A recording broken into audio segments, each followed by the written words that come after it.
ওয়ালাইকুম আসসালাম ওয়া রাহমাতুল্লাহি ওয়া বারাকাতুহু।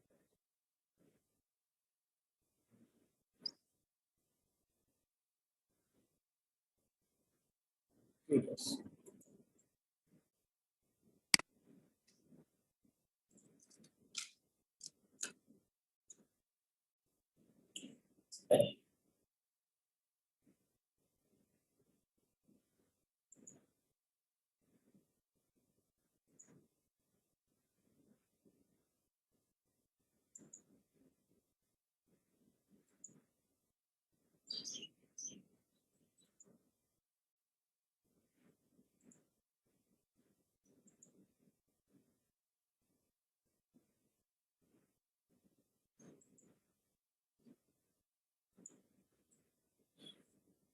Our today's experiment is determination of soil moisture percentage in a field soil.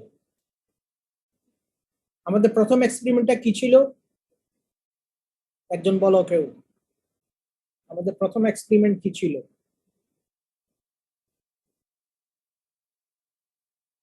Particle বলো। soil by hydrometer method. আর রিপিট করো, আরো জোরে বলো। Particle size analysis of soil by hydrometer method. ঠিক আছে।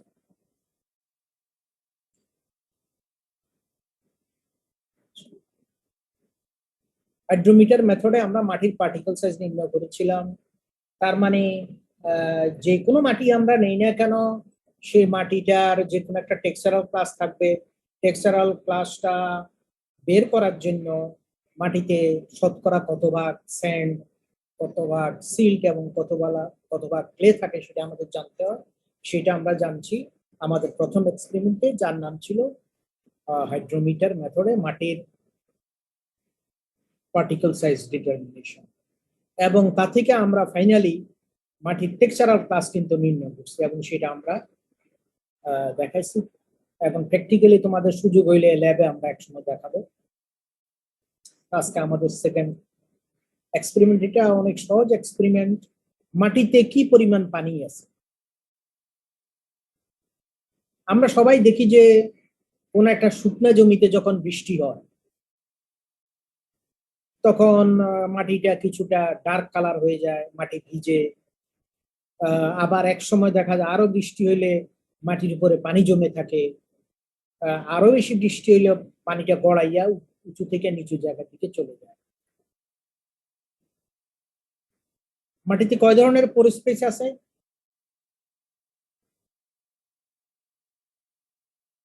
দুই ধরনের, ম্যাক্রো এবং মাইক্রো। যেটা জানো সেটা রেসপন্স করবো আমার সাথে। মাটিতে কয় ধরনের পোর স্পেস আছে? দুই ধরনের স্যার। হ্যাঁ, ম্যাক্রো এবং মাইক্রো। যখন সামান্য বৃষ্টিপাত হয় তখন সাধারণত ম্যাক্রো পোর স্পেস গুলা খালি থাকে আর মাইক্রো গুলো পরিপূর্ণ হয়ে যায়। আরো যখন বৃষ্টি হয় তখন মাইক্রো গুলো পূর্ণ হওয়ার পরে ম্যাক্রো গুলো পূর্ণ হয়, বড় পোর স্পেস গুলো পূর্ণ হয়ে যায়। আর যখন প্রচুর বৃষ্টিপাত হয় তখন ম্যাক্রো মাইক্রো দুই ধরনের পোর স্পেস পানিতে পরিপূর্ণ হয়। অথবা আমরা যদি ইরিগেশন দিই তখন এই ঘটনাটা ঘটে, অধিক বৃষ্টিপাত হলে সেই ঘটনাটা ঘটে। এরপরে যখন আবার বৃষ্টি বন্ধ হয়ে যায়, সেচ বন্ধ করে দেই, আস্তে আস্তে মাটিতে শুকাইতে থাকে। শুকাইতে শুকাইতে প্রথম দিকে মাটির ম্যাক্রো পোর স্পেস খালি হয়, পরে মাইক্রো পোর স্পেস গুলাও খালি হয়। এখন আমরা আজকের যে এক্সপেরিমেন্ট, আমরা ফিল্ডে যাব, ফিল্ডে যাই কিছু মাটি নিয়ে আসবো যে মাটিতে পানি আছে, এবং সেই মাটিটাকে আমরা প্রথমে ওজন করব। ওজন করলে আমরা পাবো ভিজা মাটির ওজন। এরপরে সেই মাটিটাকে আমরা ওভেনে রাখবো। ওভেনে রাখলে আমরা পাবো সেটার ওভেন ড্রাই ওয়েট। মাটিকে যখন আমরা ওভেন ড্রাই করি তখন কি সে মাটিতে কোনো পানি থাকে বা থাকবে? না স্যার, না স্যার, কোনো পানি থাকবে না। ওভেন ড্রাই মানে মাটিতে কোনো পানি থাকবে না। সে অবস্থা আমরা একটা ওজন নিব, সেটা হচ্ছে মাটির ওজন, শুকনা মাটির ওজন। প্রথম ওজন থেকে দ্বিতীয় ওজন বাদ দিলে সেটা হবে পানির ওজন। তাহলে এই পরিমাণ শুকনা মাটিতে কত পরিমাণ পানি আছে, একক পরিমাণে কত আছে এবং 100-তে কত আছে, এটা হলো সয়েল ময়েশ্চার পার্সেন্টেজ। এটাই আমাদের আজকের এক্সপেরিমেন্ট, সহজ এক্সপেরিমেন্ট। আমি প্রথম 1-2 মিনিটে মূল কথা বলে দিলাম, এখন আমরা আস্তে আস্তে বিস্তারিত ভাবে ওইগুলোতে আমরা আগাবো।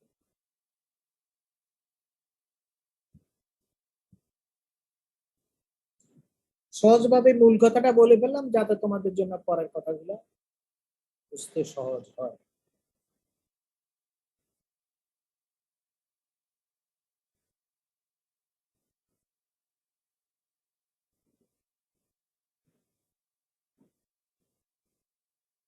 তাহলে সয়েল ময়েশ্চার বলতে আমরা কি কি বুঝবো? সয়েল ময়েশ্চার বলতে আমরা বুঝবো যে the amount of water retained in a soil in its normal condition. Normal condition means not after heavy rainfall or not on drought condition, highly drought condition. সেটা সাধারণত আমরা ফিল্ডে একসময় যাব, আমরা বুঝবো যে কি মাটিতে কিছু পানি আছে, মাটিতে একেবারে পুরা শুষ্কানা, সেই অবস্থায় কিছু মাটি নিয়ে এসে আমরা ময়েশ্চার নির্ণয় করব। এরপর আমরা আরেকটা ময়েশ্চার নির্ণয় করব ফিল্ড ক্যাপাসিটি, আরেকটা ময়েশ্চার নির্ণয় করব ম্যাক্সিমাম ওয়াটার হোল্ডিং ক্যাপাসিটি। সেগুলো নেক্সট ক্লাসগুলোতে আমরা আলোচনা করব। আচ্ছা, এছাড়াও আছে উইল্টিং পার্সেন্টেজ আমরা নির্ণয় করতে পারি, হাইগ্রোস্কোপিক কোএফিসিয়েন্ট নির্ণয় করতে পারি, তবে সেগুলো আমাদের সিলেবাসে নাই, সেগুলো আমরা আলোচনা করব। তাহলে সয়েল ময়েশ্চার পার্সেন্টেজ, এখন আমরা আমাদের এই লেখার মধ্যে আসি, কি এখানে লেখা দেখো, soil moisture percentage in a field moist soil may be defined as the amount of water held by the field soil in natural moist condition and is expressed as a percentage of the oven dry soil. আমি প্রথমে বলছি যে ময়েশ্চারটা নির্ণয় করব আমরা oven dry ভিত্তিতে। Oven dry করলে সেটা হবে সম্পূর্ণ শুষ্ক মাটির ওজন যেখানে কোনো পানি নেই, তাহলে সেটা হবে আমাদের বেসমার্ক। এর ভিত্তিতে আমরা নির্ণয় করবো যে মাটিতে কি পরিমাণ পানি আছে। এই সয়েল ময়েশ্চারটা আমরা নির্ণয় করতে পারি দুইটা ভিত্তিতে, two bases, basis BASIS basis, এর প্লুরাল হচ্ছে বেসিস, BASIS বেসিস, এটা কিন্তু ক্ষার নয়। BASIS বেসিস এর বহুবচন হচ্ছে bases. Number 1 weight or gravimetric basis and number 2 volume basis অথবা volumetric basis, weight basis and volume basis. একটা বলা যায় ওয়েট বেসিস, একটা ভলিউম বেসিস, অথবা গ্র্যাভিমেট্রিক মেথড বা gravimetric basis and volumetric basis. আমরা প্রথমে দেখব যে ওয়েট বেসিস, ওজন ভিত্তিক। এর জন্য আমাদের কিছু অ্যাপারেটাস প্রয়োজন হয়। অ্যালুমিনিয়াম ডিশ, আমরা মাটিটা যে ওজন করব, মাটি তো কোনো একটা পাত্রে নিতে হবে, কোন পাত্রে নিব সেটা তো বলা অ্যালুমিনিয়াম ডিশ। নিতে হবে একটা chemical balance, an electric oven যেখানে আমরা ড্রাই করব। Number 4 ডেসিকেটর containing some desiccating agent as for example calcium chloride. তোমরা বাজার থেকে অনেক সময় যদি কাপড়ের ক্ষেত্রে হবে না, যদি চামড়ার ব্যাগ কিনো অথবা কোনো ঔষধ কিনলে অথবা কেউ যদি ভ্যানিটি ব্যাগ কিনো অথবা টাকার মানি ব্যাগ কিনো, তো এটার ভিতরে দেখবা যে কিছু কেমিক্যাল দেওয়া থাকে একটা ছোট পাত্রের ভিতরে, প্লাস্টিকের ভিতরে, এবং কিছু ছোট ছোট ছিদ্র দেওয়া থাকে। ওর ভিতরে যে জিনিসটা থাকে সেটা হচ্ছে desiccating agent, as for example calcium chloride. এটা আমরা ডেসিকেটরের মধ্যে রাখবো। যখন ওভেন ড্রাই হয়ে যাবে সয়েলটা, এরপরে সেটাকে ওজন করে নেওয়ার আগ পর্যন্ত কিছু সময় আমরা সেটাকে একটা ডেসিকেটর রেখে দিব এবং সেখানে ডেসিকেটিং এজেন্ট থাকবে, যাতে করে যে এনভায়রনমেন্টটা আছে, সারাউন্ডিং এনভায়রনমেন্ট, সেখানে যে ময়েশ্চারটা আছে, এই ডেসিকেটিং এজেন্ট সেই ময়েশ্চারটাকে শোষণ করে নেয় এবং মাটি সেই ময়েশ্চারটাকে শোষণ করতে না পারে। শোষণ করলে তো আমাদের কিছু রেজাল্ট ভুল হয়ে যাবে। এই জন্য তোমরা বাসায় কেউ টবে গাছ লাগাও বা টবের মধ্যে প্র্যাকটিস করো? আমি টবের মধ্যে মাঝে মাঝে প্র্যাকটিস করি। তারপরে একেবারে ছোট টব যেগুলাতে বীজ লাগানোর জন্য, সেগুলোতে অনেক সময় একটা কাচের রঙিন প্লেট বা মনে করো কোয়ার্টার প্লেটের মতো, যেটা একটু ডেপথ বেশি, সেগুলোতে পানি দিলে সেই সয়েল কন্টেইনারটা এবং নিচে ছিদ্র রাখতে হয়, নাচের তো পানি জমে সেটা ওয়াটার স্ট্যাগনেন্ট হয়ে যাবে, বীজগুলা পচে যাবে, চারাগুলা মরে যাবে। এবং সেক্ষেত্রে নিচে যে বটম হোল, বটমে যে ছিদ্র থাকে, সেটা দিয়ে আস্তে আস্তে ময়েশ্চারটা উপরে উঠে আসে এবং সেটা আমরা বুঝতে পারি সম্পূর্ণ পানিটা ভিজে যায়। যখন সম্পূর্ণ পানিটা ভিজে যাবে, সেটা হলো ম্যাক্সিমাম ওয়াটার হোল্ডিং ক্যাপাসিটি। এক সময় যদি সেই নিচের পানিটা শুকিয়ে যায়, আস্তে আস্তে মাটিটাও শুকিয়ে থাকবে, তখন নর্মাল কন্ডিশনে আসে। যে কোনো একটা কন্ডিশনের ময়েশ্চারটা আমরা নির্ণয় করব। এখন আমরা প্রসিডিউর আলোচনা করব। Transfer a suitable amount about 10 gram, 20 gram হইতে পারে, 30 gram হইতে পারে, of the field moist soil into a clean, dry,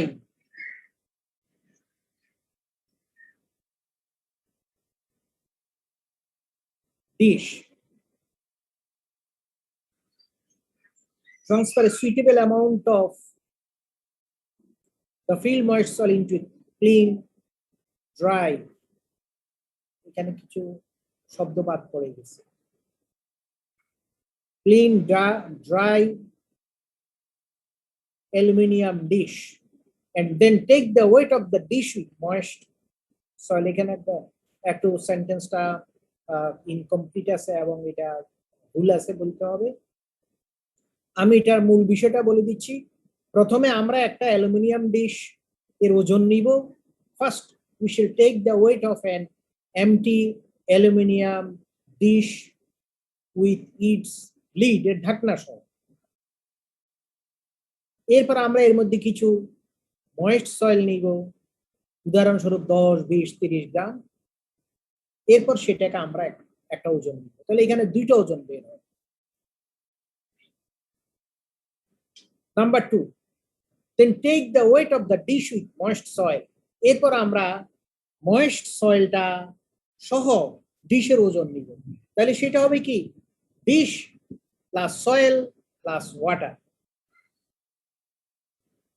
আর প্রথম ওজনটা হবে এমটি অ্যালুমিনিয়াম ডিশের ওজন। Number 3, now remove the lid and place the dish containing the filled moist soil in a well ventilated oven at 105 degrees Celsius. এরপর আমরা এটাকে ঢাকনাটা সরাই ফেলবো, যে অ্যালুমিনিয়াম ডিশটা আছে সরাইয়ে ঢাকনাটাকে আমরা তলায় দিব। আর ডিশটা তলায় দিলে আস্তে এটা ফিটিং হয়ে যাবে, আটকিয়ে যাবে। অথবা না আটকিলেও সমস্যা নাই, জাস্ট এর উপর আমরা রেখে দিব, লিডটার উপরে পুরা অ্যালুমিনিয়াম ডিশটাকে রাখবো, রেখে এটাকে ওভেনে রাখবো। ওয়েল ভেন্টিলেটেড ওভেন হইতে হবে, যাতে ময়েশ্চার যেটা বের হবে এখান থেকে শুকনো হয়ে সেটা বের হয়ে যাওয়ার পথ থাকে। Number 4, dry the soil for 16 to 24 hours or until the constant weight is obtained. এরপর আমরা ওভেন সুইচ অন করে দিব, ওভেন ড্রাই হইতে থাকবে। এটা 16 থেকে 24 ঘন্টা, অথবা আমরা আরো বেশি সময় এটাকে রাখতে পারি, যাতে করে কনস্ট্যান্ট ওয়েট আমরা পেতে পারি। মানে 2 বা 3 বার ওজন নিলে ওয়েটটা যেন কনস্ট্যান্ট হয়, সেই ময়েশ্চারটা হচ্ছে constant weight. The cover of the dish with its lid, then cover the dish with its lid. এরপর আমরা অ্যালুমিনিয়াম ডিশটাকে আবার তার যে লিডটা আছে, ঢাকনাটা আছে, ওটা দিয়ে ঢেকে দিব। and cool in a desiccator and weigh as oven dry soil. এবং এরপর আমরা ওজন নিব, সেটা হবে তার weight of aluminum dish with its lid and oven dry soil. বুঝা গেছে তো বিষয়টা? সহজ। আমি এবার আমাদের একেবারে সরাসরি ভাষায় বলতেছি। First take the weight of an empty aluminium dish with its lid. তার মানে একটা অ্যালুমিনিয়াম ডিশের ওজন নিব তার ঢাকনা সহ। And then add some moist soil in it from your field. মনে করো আমরা নিতে পারি হর্টিকালচার ফিল্ডের থেকে, অ্যাগ্রোনমি ফিল্ডের থেকেও নিতে পারি। Then take the weight of the dish with moist soil. এরপর এটা একটা ওভেনে আমরা ড্রাই করব, সেখান থেকে বের করে একটা ডেসিকেটরের মধ্যে রাখবো যাতে করে এটা ঠান্ডা হয় কিছু সময়, কিন্তু এর সাথে পানি যোগ না হয়। এরপর আমরা আরেকবার এটার ওজন।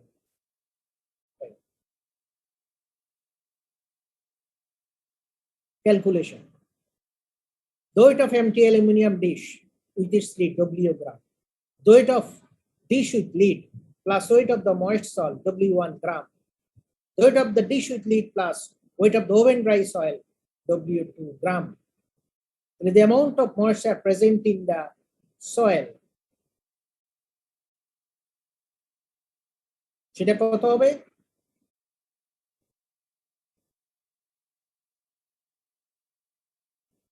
W1 minus W2, এটা হচ্ছে ময়েশ্চার সহ ওজন, এটা হচ্ছে ময়েশ্চার ছাড়া। তাহলে দুইটার বিয়োগফল হবে wait of moisture. Amount of oven dry soil কত হবে? সেটা হবে ওভেন ড্রাই সয়েলের ওজন মাইনাস শুধু যে অ্যালুমিনিয়াম ডিশটা তার ওজন, তার মানে W2 মাইনাস W গ্রাম। এখন সিম্পল ঐকিক নিয়মের ক্যালকুলেশন। তাহলে weight of moisture by weight of oven dry soil into 100। তাহলে W1 মাইনাস W2 এটা হচ্ছে ময়েশ্চার ওজন, W2 মাইনাস W হচ্ছে ওভেন ড্রাই সয়েলের ওজন। এই পরিমাণ ওভেন ড্রাই সয়েলে উপরের পরিমাণ ময়েশ্চার থাকে, এক পরিমাণে কত থাকে, 100 পরিমাণে কত থাকে। এটা হচ্ছে soil moisture determination by weight basis. সবার ক্লিয়ার কিনা বলো? Is it clear to each and everyone? এটা একটা সহজ experiment, very simple experiment and easy experiment.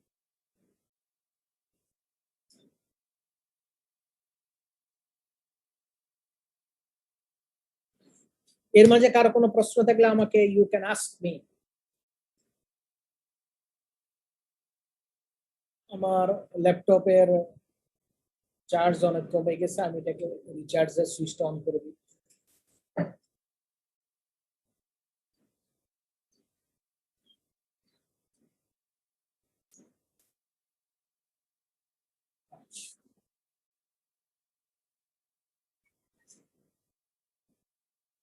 আমার এই কথাগুলো বুঝছো সবাই?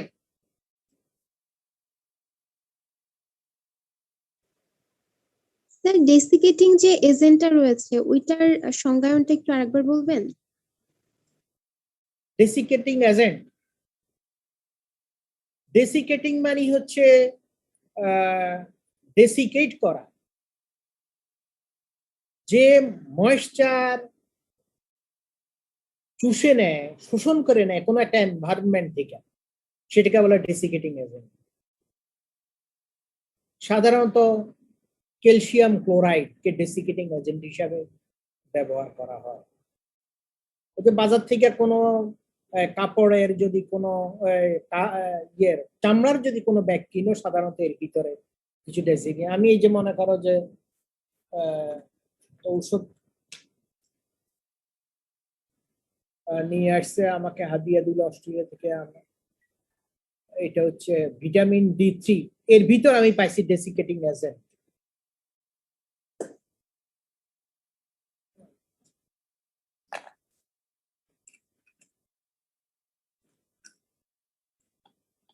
এটা যে বাইর করা যায় না, আমি আবার একটা কাগজকে প্যাঁচ দিয়ে রাখছি, এটা অনেক সময় কারণ নাহলে আমি দেখা যাক, তোমরা এটা অনেকেই দেখে থাকতে পারি। প্লাস্টিকের একটা ছোট্ট একেবারে মিনি সাইজ কোটার মতো আর কি, ওইটার ভিতরে ডেসিকেটিং এজেন্ট ওরা দিয়ে রাখে। ওষুধের কোম্পানি গুলা করে, চামড়ার যারা জিনিস বিক্রি করে ট্যাগ এগুলা, বা money bag, travel bag, vanity bag, মেয়েদের ভ্যানিটি ব্যাগ, গুলোর ভিতরে সাধারণত যখন নতুন কিনলে ভিতরে পাওয়া যায় ডেসিকেটর বা ডেসিকেটিং এজেন্ট। তোমার প্রশ্নের উত্তর ক্লিয়ার হয়েছে? জি স্যার। আচ্ছা, তাহলে এখন আমরা আসি, এটা আমরা দেখলাম যে ওয়েট বেসিস, ওজন ভিত্তিতে আমরা এটাকে নির্ণয় করলাম। এখন এটাকে ভলিউম বেসিসেও নির্ণয় করা যায়।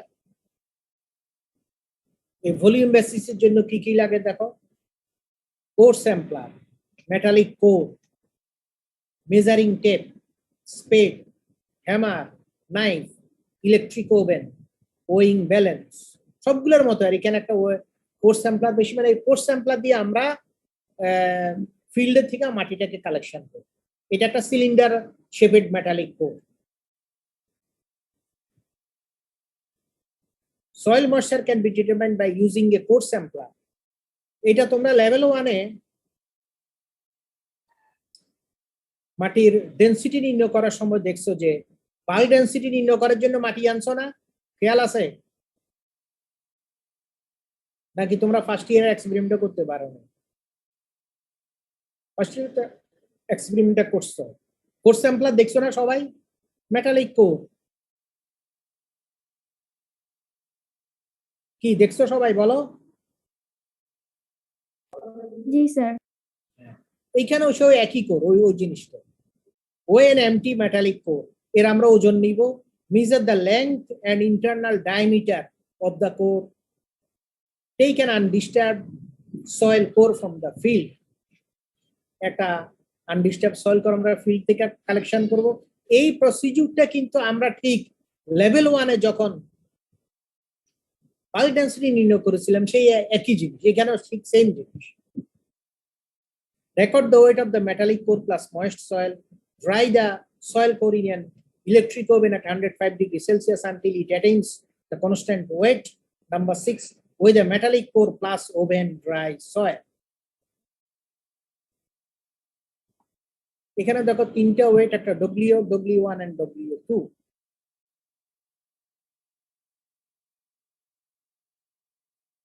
এখানে আমরা এটা সিস্টেমের ভলিউম অফ ময়েশ্চার বা volume of oven dry soil, এটা হচ্ছে ভলিউমেট্রিক বেসিস।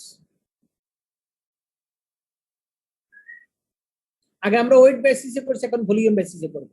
তাহলে ভলিউম অফ ময়েশ্চার কত দেখো,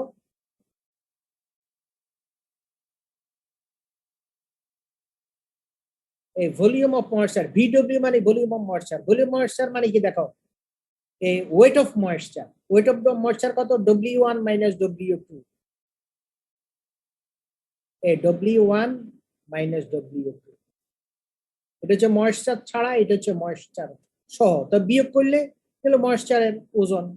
ময়েশ্চার ওজনকে যদি ময়েশ্চারের ডেনসিটি দিয়ে ভাগ করি তাহলে ভলিউম অফ ময়েশ্চার হয়ে যায়। D equal to M by V, D equal to কি M বাই V। তাহলে V ইকুয়াল টু কি M বাই D, এই যে M উপরে হলে M বাই D। তাহলে volume of moisture, volume of oven dry, volume of oven dry soil কত, ওই যে সিলিন্ডারের যে ভলিউম সেটাই, সিলিন্ডারের ভলিউম কি পাই আর স্কয়ার H ইনটু 100, এইটা। তাহলে ভলিউম অফ ওয়াটার এই যে VW হচ্ছে W1 মানে W বাই DW, এটাকে আমরা ইজিলি বের করতে পারি, কারণ এগুলো তো আমরা ওজন ব্যালেন্স থেকে পেয়ে যাব। তখন আমরা ভ্যালুগুলো বসাইলেই কিন্তু এখানে আমরা রেজাল্টটা পেয়ে যাচ্ছি। একটা হচ্ছে moisture percentage on weight basis, একটা moisture percentage on volume basis. এটাই আমাদের এক্সপেরিমেন্ট, এবং এটা আমরা দুই পদ্ধতিতে করতে পারি। এখন এটা conversion, conversion of moisture percentage on volume basis into soil moisture percentage on weight basis, একটাকে আমরা আরেকটাতে কিন্তু কনভার্ট করতে পারি। We know that moisture of a percentage of moisture present in field moist soil on volume basis is equal to volume of moisture by volume of dry soil into 100। এটা করতে গিয়ে আসবে এই যে এটা, এই কথাটা আমরা আবার এখানে লিখছি, volume of moisture by volume of soil into 100 মানে volume of open dry soil। তাহলে ইজিলি টু আমরা কত বলতে পারি? আমরা কিন্তু এটা হচ্ছে ভলিউম বেসিস, এটাকে আমরা কনভার্ট করব কিসে বলো? এই ভলিউম বেসিসের ময়শ্চারটাকে আমরা কিসে কনভার্ট করব? ওয়েট বেসিসে। ওয়েট বেসিস, মানে ওজন ভিত্তিতে। ভলিউম ভিত্তিটাকে ওজন ভিত্তিতে আমরা কিন্তু নিয়ে যাচ্ছি। তাহলে ভলিউম অফ ময়শ্চার, এটা weight of moisture by density of moisture. আর ভলিউম অফ ওভেন ড্রাই সয়েলের সেইটার ক্ষেত্রে is equal to weight of soil by bulk density of soil. তাহলে আমরা ওইখানে দুইটা জিনিস বের করব। এই যে এখানে আমরা এটা দেখাইলাম, এখানে আমরা ময়শ্চারও বের করব, আবার বাল্ক ডেনসিটিও বের করব। দুইটা কিন্তু এই ডাটাগুলো দিয়ে আমরা বের করতে পারি। আর কিভাবে তুমি বাল্ক ডেনসিটি নির্ণয় করবে সেটা আমরা ফার্স্ট ইয়ারে করছি, সেটা তো আরো সহজ।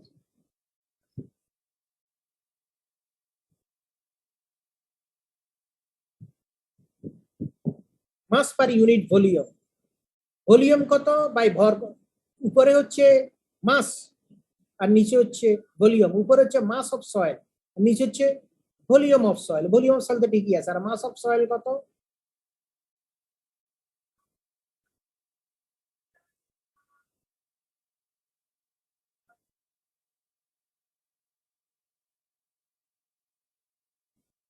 মাস অফ সয়েল কত? এটা হচ্ছে W2 মাইনাস ডব্লিউ। হ্যাঁ, W2 মাইনাস ডব্লিউ, এটা আমাদের এখানে দরকার হয় না, এই জন্য আমরা করি নাই। কিন্তু যখন ল্যাবে কাজ করবো এটাও আমরা বের করে ফেলবো, W2 মাইনাস ডব্লিউ। আবার দরকার হচ্ছে এইখানে, এই জন্য এটার জন্য আমরা বের করে ফেলবো। তাহলে weight of soil by bulk density of soil. এখন এখানে আমরা ভ্যালুগুলো বসাবো। এটাকে দেখো আমরা উল্টে দিতে পারি। মনে করো A by B divide by W by X সমান A by B into X, W by X হলে X বাই W যাবে। তাহলে ওয়েট অফ ময়শ্চার ঠিক আছে, ডেনসিটি অফ ময়শ্চার ঠিক আছে, এই আর ডেনসিটি অফ ময়শ্চার কত? এই যে 1। আর এটাকে উল্টে দিলে বাল্ক ডেনসিটি চলে যাবে উপরে, BD অফ সয়েল, আর ওয়েট অফ সয়েল আসবে নিচে। Weight of soil is equal to weight of moisture into 100, এই যে 100 into bulk density of soil by weight of soil। কিন্তু আমরা আবার জানি weight of moisture by weight of soil into 100 is equal to soil moisture on weight basis। এই যে দেখো এই ভ্যালুটা কোনটা? এই যে এইটা weight of moisture by weight of oven dry soil into 100, সেই জিনিসটাই আমাদের এখানে চলে আসছে। এই এখান থেকে এখান পর্যন্ত এই জিনিসটাকে আমরা বলবো moisture percentage on weight basis, আরে বাল্ক ডেনসিটির জায়গা বাল্ক ডেনসিটি বেশি। তাহলে আমরা বলতে পারি যে moisture percentage of soil on volume basis is equal to moisture percentage of soil on weight basis into bulk density of soil. এই পর্যন্ত আমাদের আজকের এক্সপেরিমেন্ট এবং আমাদের আলোচনা।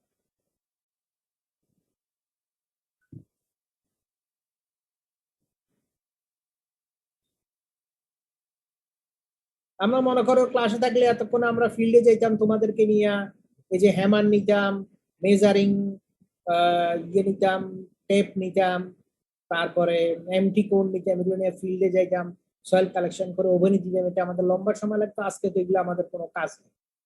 এখন তোমাদের কোনো প্রশ্ন থাকলে আমাকে প্রশ্ন করতে পারো। আমাদের কখনো যদি কোভিড সিচুয়েশন থেকে আল্লাহ তাআলা আমাদেরকে মুক্ত করে দেন, তাইলে আমরা এগুলা কাজ করতে পারবো। নচেত এটা যদি আরো 2 বছর কন্টিনিউ করে, এই 2 বছর হয়তো বা এইভাবেই চলবে। এরপরে তো আমরা জানি না কি হবে, হয়তো পুরো পৃথিবীর বিশাল পরিবর্তন হয়ে যেতে পারে, পুরো সিভিলাইজেশন হয়তো এই ঢেউয়ে পরিবর্তন হয়ে যেতে পারে। নট আনলাইকলি, অস্বাভাবিক কিন্তু কিছু নয়। এখন তোমাদের কোনো প্রশ্ন থাকলে আমাকে প্রশ্ন করো। আর এটা সহজ এক্সপেরিমেন্ট, এইগুলো সবই সহজ বিষয়। স্যার দুইটার মধ্যে কম্পেয়ার করলে কোনটা ইজি হয় বা কোনটা বেশি হচ্ছে ইউজ করা হয়? কোন দুইটার মধ্যে? এই যে হচ্ছে ভলিউম বেসিস আর হচ্ছে ওয়েট বেসিস। এটা তোমার সবসময় ওয়েট বেসিস প্রয়োজন হবে, ওজন ভিত্তিক। সয়েল ময়েশ্চারটা আমরা ওজন ভিত্তিতে নির্ণয় করি, তবে আমরা 2 ভিত্তিতে করতে পারি, এটা তোমাদেরকে এখন দেখাই দিলাম। আর কাজে কর্মে সবসময় তোমার ওয়েট বেসিসটাই ব্যবহৃত হয়, ওজন ভিত্তিক। এর আরেকটা প্রধান কারণ কি বলতে পারো? আরেকটা প্রধান কারণ হচ্ছে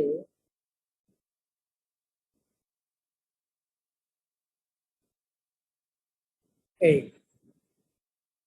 এই যে weight of moisture by density of moisture. এই যে দেখো weight of moisture by density of moisture আমরা কত দিছি? 1 না?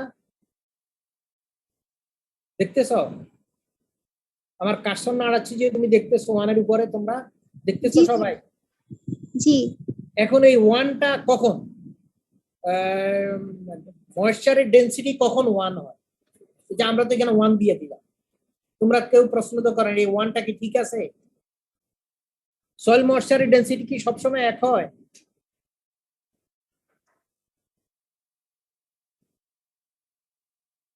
বলো।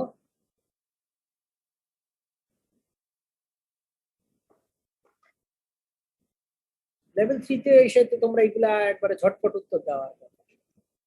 সয়েল ময়েশ্চারের ডেনসিটি কি 1 সবসময় হয়, বা 1 হইলে কখন হয়? তো তোমাদের আগের পড়ালেখা ভুলে গেছো আর কি সব।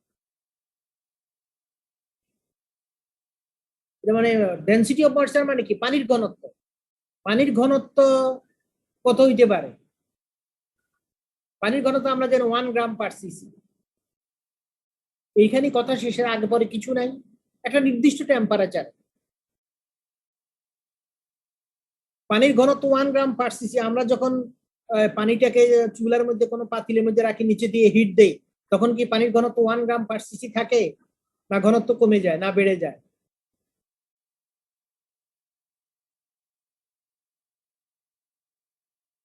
কমে যায়। হ্যাঁ, আরো জোরে বলো, আবার দেখি। কমে যায়, কমে না টেম্পারেচার বাড়ে? কমে যাবে। কমে যাবে, হ্যাঁ, ভেরি গুড, ঠিক আছে, উত্তর ঠিক আছে। ফ্যানটা কমাই দিচ্ছি।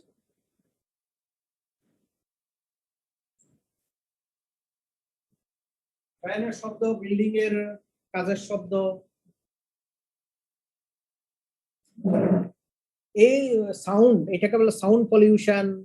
এইগুলো কিন্তু মানুষের ব্রেনের উপরে চাপ প্রয়োগ করে, এতে ব্রেন দুর্বল হয়, এতে মানুষের হায়াত কমে যায়, মানুষ অসুস্থ হয়ে যায়, সেন্সরি অর্গান দুর্বল হয়ে যায়। এখন আমরা সিভিলাইজেশন মানুষের অ্যামিউজমেন্ট এবং এক্সটার্নাল আরামের জন্য আমরা এগুলা করছি, কিন্তু ইন্টারনাল আরাম এটা নষ্ট করে দেয়।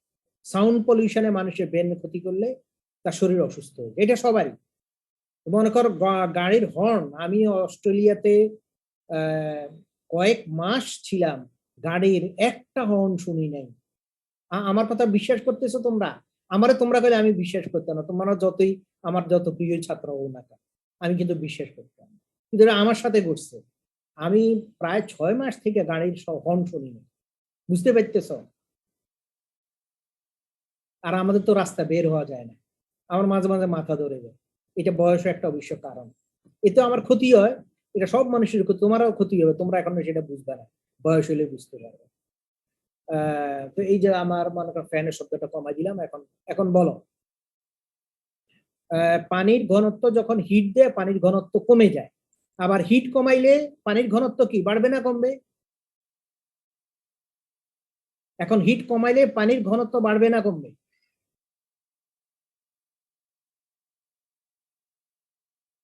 উত্তর দিতে এতক্ষণ লাগবে? বাড়বে, ঘনত্ব বাড়বে, বাড়বে। বাড়তে বাড়তে কত পর্যন্ত হবে পানির ঘনত্ব? পানির ঘনত্ব ম্যাক্সিমাম কত হইতে পারে?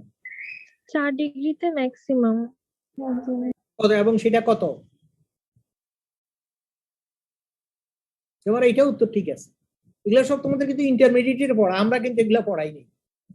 ইন্টারের পড়া তোমরা অনেকে এখন ভুলে গেছো। আর পানির ঘনত্ব 4 ডিগ্রি। 1000 হ্যাঁ বলো। 4 ডিগ্রি, বলো বলো জোরে বলো।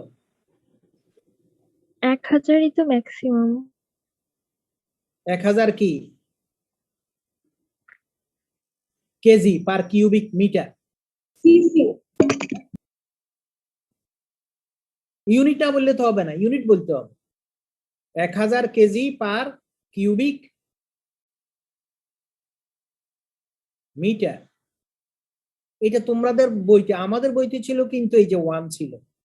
1 গ্রাম পার সিসি, 1 গ্রাম পার সিসি। তাহলে তোমার সেটাকে এখন বর্তমানে সেটাকে বলা হয় মানে CGS MKS, metre kilogram second, সেই পদ্ধতিতে আমরা পড়ছি সিজিএস পদ্ধতি। তোমাদের সময় সে বইগুলো হয়ে গেছে এমকেএস পদ্ধতির জন্য তোমরা বলতেছ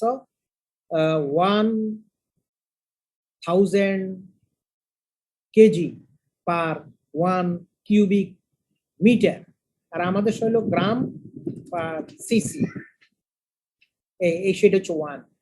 আমি এখন বুঝতে পারছি তোমরা কেন এতক্ষণ উত্তর দিতে পারতেছ না, এই তোমার এই কেজি বলাটা আমি বুঝতে পারছি।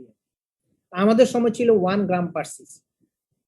আচ্ছা, তার মানে পানির ঘনত্ব সবচেয়ে বেশি হয় 1 গ্রাম পার সিসি, এবং সেটা হয় যখন টেম্পারেচার থাকে 4 ডিগ্রি।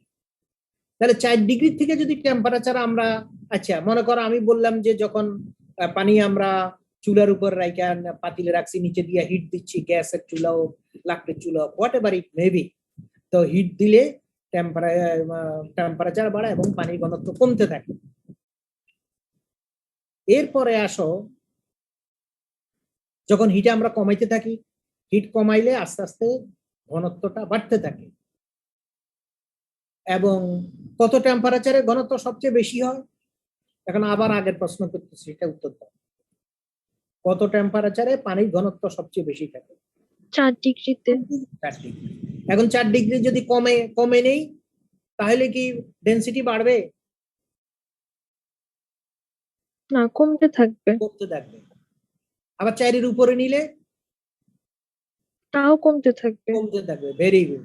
মানে পানির ডেনসিটি ম্যাক্সিমাম হচ্ছে 1 গ্রাম পার সিসি অথবা 1000 কেজি পার 1 কিউবিক মিটার, মানে পার কিউবিক মিটার।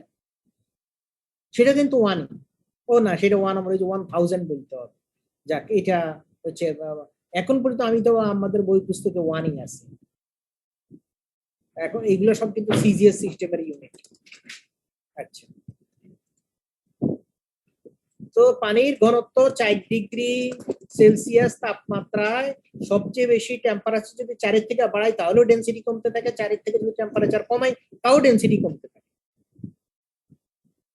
যদি আমরা বরফ করি তখন কি হবে? আচ্ছা, বরফের মনে করো যে 4 ডিগ্রি তাপমাত্রার যে পানি, সেটাকে যদি আমরা 0 ডিগ্রিতে নেই তখন তার ভলিউমটা বেড়ে যাবে, পারবে না? কথা বুঝতেছ? আমার কথা বুঝা যাচ্ছে? আনা বলো, তোমরা তো 23 জন আছো, 23 জন কথা বললে তো বিশাল শব্দ হয়ে যাবে, তোমরা তো কথা বলতেছো না কেউ। আর বিষয়গুলো তো খুব একটা কঠিন না, এগুলো তো আমরা বিভিন্ন সময় বিভিন্ন ভাবে ভাইভাতে জিজ্ঞাসা করি। আচ্ছা, পানি যখন বরফে পরিণত হয় তখন কি তার ভলিউম বাড়ে না কমে? পানি যখন বরফে পরিণত হয় তখন ভলিউমটা বাড়ে না কমে? কমে। ভলিউম, আসলে ভলিউমটা বেড়ে যায়। হ্যাঁ, তাহলে কমে যে বলতেছি এটা ঠিক না। পানি যখন বরফে পরিণত হয় তখন তার ভলিউমটা বেড়ে যায়, এটা খুবই কিন্তু ইন্টারেস্টিং। অথচ বরফ কত কঠিন পদার্থ, অথচ এমনি যদি কেউ মনে করে কি রে বরফ যখন হয়ে গেল তখন তো ডেনসিটি আরো বেড়ে গেল, না ডেনসিটি না আমাদের এত শক্তিশালী হয় কিভাবে? লোহার ডেনসিটি বেশি, কাঠের ডেনসিটি বেশি, এগুলো কত শক্ত জিনিস, তাহলে বরফটা পানির থেকে কত শক্তিশালী জিনিস, তাহলে ভলিউম আবার কেন কম হইলো?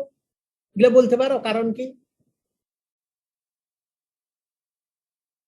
এটা কৌণিক বিষয়। পানির হাইড্রোজেন এবং অক্সিজেনের মধ্যে কত ডিগ্রি অ্যাঙ্গেল করে থাকে? 104.5। ওই সেই অ্যাঙ্গেলের কারণে পানিটা অনেক শক্তিশালী হয়ে যায়। আসলে বরফটা হলো প্রকৃত পানি, বরফটা হলো আসলে H2O, আর পানিটা কি পানিটা কি? পানিটা হলো ভেজাল জিনিস, বরফটা হলো খাঁটি জিনিস। এবার বুঝতে পারছো? অথচ তার ভলিউম যখন ডেনসিটি যখন কমে গেল আর ভলিউম তার বেড়ে গেল, এই সময় পানিটা কিন্তু অনেক শক্তিশালী হয়ে যায়। এই কারণেই কিন্তু পৃথিবীর মাটি সৃষ্টি হয়েছে। মাটি সৃষ্টির মধ্যে এটা একটা কারণ। মনে করো প্রাথমিক অবস্থায় যখন রকস এন্ড মিনারেলস গুলা ছিল, এগুলা সূর্যের আলোতে এগুলার মধ্যে এক্সপানশন ঘটছে। মনে করো ক্যাওলিনাইটের এক্সপানশন ক্যাপাবিলিটি, ইলাইট, মন্টপোলিনাইট, ভার্মিকুলাইট, এগুলোর থেকে ভিন্ন। এক একটা মিনারেলের এক্সপান্ডিং ক্যাপাবিলিটি একটা থেকে ভিন্ন। আর যেগুলা রক্ত তৈরি হয় অনেকগুলো মিনারেল দিয়ে, তাহলে একসাথে একটা রকের মধ্যে অনেক মিনারেল মিশে থাকে। তো যেগুলো এক এক মিনারেল এক্সপানশন যেহেতু এক এক রকম হয়, এই জন্য এর মধ্যে ফাটল সৃষ্টি হয়। টেম্পারেচারের কারণে রক ফেটে যায়। তো ফেটে গেলে ওইখানে মনে করো ওই ফাটলের মধ্যে বৃষ্টির পানি অথবা প্রবাহিত পানিটা ঢুকে যায়। তো মনে করো 2-4-6 মাস 1 বছর পরে যখন শীতকাল আসে, সেই পানিটা আবার বরফ হয়ে যায় মাইনাস টেম্পারেচার হলে। তাইলে দেখো সম পরিমাণ পানির থেকে সম পরিমাণ বরফের আয়তনটা বেশি। ওই যখন ফাটলের মধ্যে সেই বরফটা পানিটা বরফে কনভার্ট হয়, তখন আয়তন বেড়ে যায়। আয়তন বাড়ার হিসাব জানো? 11 সিসি পানি বরফ করলে কত সিসি বরফ হবে? 12 সিসি। বুঝতে পারতেছো কথা? 11 সিসি পানি যখন বরফ হবে তখন কত সিসি হবে? বাড়বে না কমবে ভলিউম? স্যার ভলিউম বাড়বে। হ্যাঁ, তখন 12 সিসি বরফ হবে। 11 সিসি পানি যখন বরফ হবে 12 সিসি হবে। তার মানে তার ভলিউম বেড়ে গেল। এবং এই ভলিউম বাড়ার কারণে যে ফাটল যে সৃষ্টি হইলো তোমার মনে করো শিলার মধ্যে, রকের মধ্যে, পাহাড়ের মধ্যে, উঁচু উঁচু পাহাড়, মনে করো হিমালয় পাহাড়, এরপরে বিভিন্ন রকি মাউন্টেন্স অফ আমেরিকা বলো, কানাডা বলো, এরপরে পাকিস্তান বলো, এরপরে আরো এরকম পৃথিবীর যে সমস্ত সে অস্ট্রেলিয়াতে এরকম পাহাড় আছে। তো সেগুলার মধ্যে যখন ওই পাহাড়ের ফাটলগুলোর মধ্যে পানি ঢুকে 11 সিসি পানি 12 সিসি বরফে কনভার্ট হবে শীতকালে, তখন সেখানে প্রচন্ড একটা শক্তি সৃষ্টি হবে। বুঝতে পারতেছ? 11 সিসি জায়গা 12 সিসি হলে সেখানে জায়গা লাগবে না? জায়গা লাগবে কি না? সেই জায়গাটা কি আছে? নাই।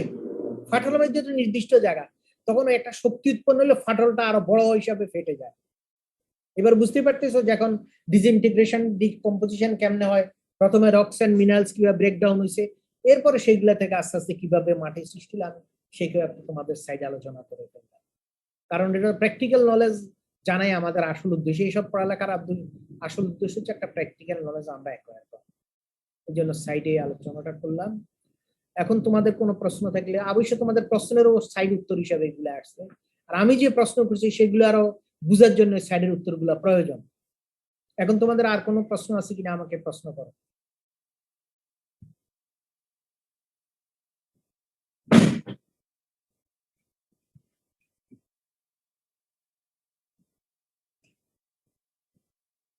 কোনো প্রশ্ন নাই? প্রশ্ন না থাকলে এটা দুইটা অর্থ, হয় সব বুঝে ফেলছো অথবা কিছুই বুঝো না।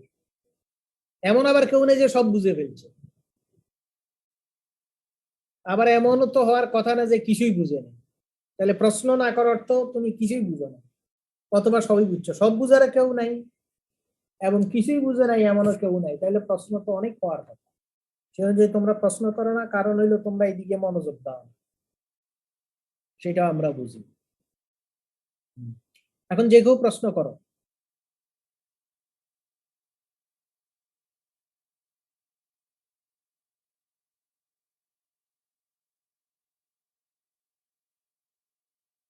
এখন আমরা কিছু প্রিকশনস আলোচনা করি।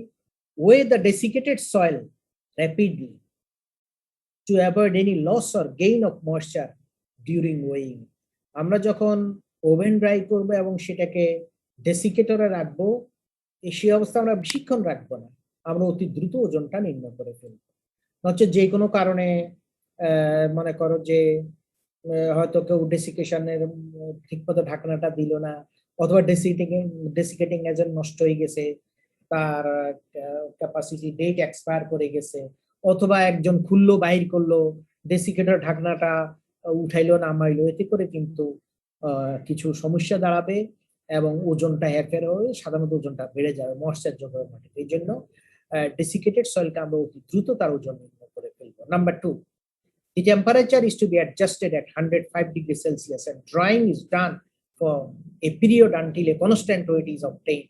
আমরা যখন এটাকে ওভেন ড্রাই করব সেখানে আমরা টেম্পারেচার ফিক্স করব 105 ডিগ্রিতে এবং একাধিকবার এটাকে আমরা ওজন করব যাতে করে 2 বা 3 বারের ওজন প্রত্যেকটা যদি সেম হয় তখন আমরা বুঝবো যে আমাদের এই ওভেন ড্রাইংটা ঠিক আছে এবং ডেসিকেটিংটাও ঠিক আছে। এগুলো হচ্ছে প্রিকশনস। Any question?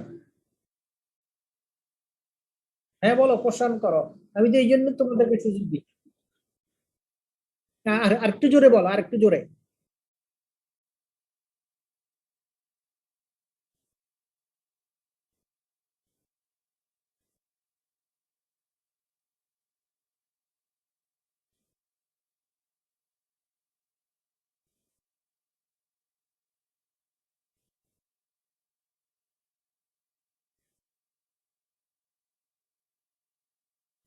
এইটা তুমি ময়েশ্চার ডিটারমিনেশন, তুমি ওয়েটও করলা, ভলিউমও করলা, এটাই তো জ্ঞান, এটাই আমরা জানবো।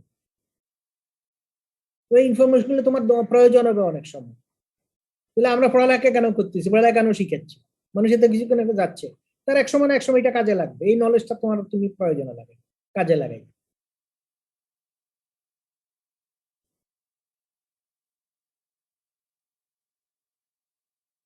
না না, কোনো লিমিটেশনের কারণে না, কোনো লিমিটেশন না।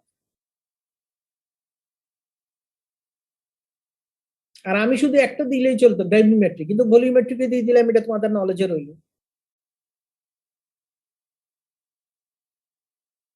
আর তোমাদের সিলেবাসে শুধু soil moisture determination, gravimetric volumetric ভাগ করা নাই। আমি দুইটাতেই তোমাদেরকে দেখাই দিলাম, কনভার্সনটাও দেখাই দিলাম। এগুলো সারা জীবন তোমার কাজে লাগবে, কারণ কে কোথায় যে কোন লাইনে কাজ করবে, চাকরিতে থাকবে, সেটা আমরা কেউ জানি। এই সময় সাইড নলেজ, এই সাইডও না, আবার এইগুলো মূল নলেজ, এগুলো সবই প্রয়োজন।